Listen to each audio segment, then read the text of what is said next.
Okay, don't judge me. I'm literally last minute with everything that I do. If you didn't know, today was National Poetry Day, and anybody that knows me knows that I've been writing poetry since I could pick up a pen, pretty much. So this one I wanted to share it because it's one of my original poems. It's from 2011, and it's a huge reflection on why I started writing to begin with. A time in my life where I just felt like I didn't have a voice, and it was the only way to express myself. And it doesn't have a title, so we're just gonna have to go with the flow. I've never been one to speak on my emotions, but if I don't raise my voice, it'll raise commotion. Adapted to holding back, decided it was best, 'cause I was always forced to feel a way that I couldn't express. I could sense that the anger you expressed was built up combinations of stress. I tried staying away to relieve the weight off your shoulders, but the baggage only got heavier the more that I got older. All my life I watched you cook, clean, and work, but all you really handed down to me was hurt. Instead of lending me a hand to help me understand. Yeah, your intentions were good, they just never went as planned. Realize I understand your stress and your struggles, but it was never my fault. I was just young and puzzled. Over my mouth, I had to keep a muzzle, and by myself put together the puzzle pieces. I carried your anger with me till I learned what happiness and peace is. It never went through one ear and out the other.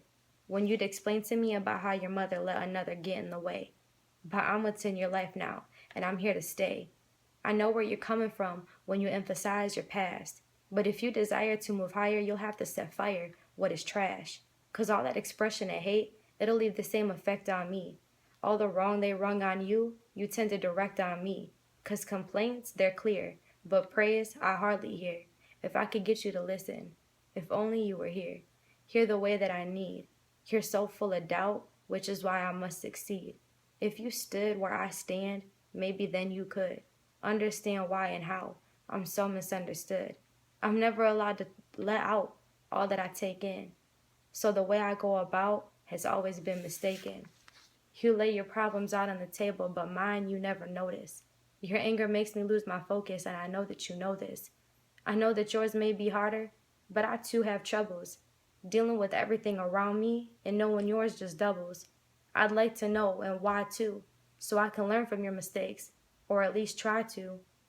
And I've always tried to do my best, the best that I could, even though I knew it wasn't enough or ever really good. Why can't you just remind me what I'm capable of, or even that it's me that you love? Because even though it's said, the volumes in your actions are loud. It's obvious when you're upset. When will you ever be proud? Are you afraid or ashamed to show affection? Guards up on your own daughter for protection? I've resided too long in the state of neglection. Your thoughts on me should never be a question. Our relationship, it fluctuates. It's all off balance. Every discussion indicates that there's always a challenge. Let's not waste our time together missing out on what we could have known. But it takes two to make or break, and I can't do it on my own. I'm trying to eliminate the negatives and all the confusion, trying to add in some positives and come up with the conclusion.